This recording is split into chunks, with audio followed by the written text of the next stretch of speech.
3 mass shootings in a week, 2 in 24 hours, followed by the predictable reactions, none of which get to the heart of the problem.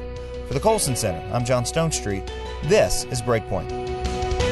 If only there were evil people somewhere insidiously committing evil deeds, Aleksandr Solzhenitsyn once wrote, and were only necessary to separate them from the rest of us and to destroy them. Well, of course, there are evil people. We know that far too well, especially after this past weekend. In fact, the fact that there are evil people out there might be the one thing, maybe the only thing that everyone still agrees on. Of course, we disagree from there on who the evil people are. The evil shooter, the evil racist president, the evil progressives trying to take our guns. And so we go on and on identifying who the evil people are, always them. And then we go on, missing the real problem that's right in front of our face. Solzhenitsyn's point wasn't, as some would argue, that people aren't really evil. Far from it. His point was that to assume evil exists only in them, whoever our them is, and not in us, well, that's just plain wrong. As he continued, the line dividing good and evil cuts through the heart of every human being. The finger-pointing that immediately followed the mass shootings in Gilroy, El Paso, and Dayton started before any facts were known and came even quicker than usual. The finger-pointers had already decided who the bad guys were, and many of us joined in on the chorus. And so we tweeted and reported and assumed the evil ones belonged to the other side while hoping they did not belong to ours. If it's discovered the evildoer does belong to us, well, we know how to twist and contort and accuse in order to explain any connection away. But if he belongs to them, well, we also know how to leverage that tragedy to indict the entire lot.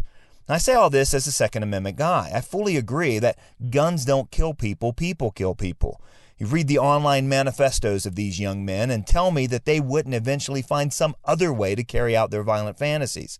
And even if gun control were the answer, how would we ever go about implementing it? Does anyone really think that someone so radicalized in hate would trade in their weapons for a gift card? And at the same time, the idea that the best way to stop bad guys with guns is with good guys with guns, I think that needs to be reconsidered. Now, at face value, of course, I fully agree. What I fear, however, is that those who are repeating it are often working off of old math. When bad guys are willing to target innocents, even children, at schools, movie theaters, churches, festivals, and Walmarts, well, what then?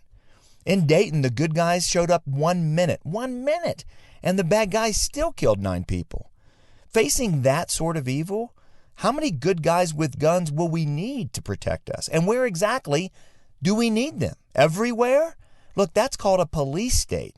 And that's the inevitable end of any society that sinks so deeply into moral chaos. If this is our fate, make no mistake, we'll have brought it on ourselves. And by we, I mean them and us. As the progressive left finds new ways to deconstruct the family, reconstruct morality, and scandalize the innocence of children at every level and in every area of culture, while demonizing their evil other by state force and financial ruin, the libertarian right demands unfettered license to say whatever and think whatever and post whatever on 8chan it wants, while demonizing its own evil other as the real cause for all of its so-called ills. All of this while the church faces scandal after scandal of its own making. And yet we wonder how lonely young men without meaning or moral formation or fathers who have no way to fulfill their pornographic-fueled fantasies but have access to plenty of self-medication options could be driven to white supremacist or progressive extremism.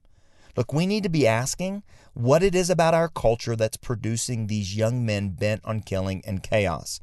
And we need to ask, where is the church? Do we really think we're immune to the historically repetitive realities that's marked every crumbling civilization since the dawn of time? Do we really think that we can keep our freedom in a society not only without virtue, but without any of the little platoons that form virtue? Can freedom be sustained where virtue is not flourishing? Chuck Colson asked that question every time he spoke the last several years of his life. And the answer to that question is still, of course, no. As Chuck said, it's either the conscience or the constable, unless we're willing to look at us, too, as Solzhenitsyn said, destroy a piece of our own heart, our future is looking increasingly obvious. Only Christ can restore this mess, and we must be about his work of restoration. For Breakpoint, I'm John Stonestreet.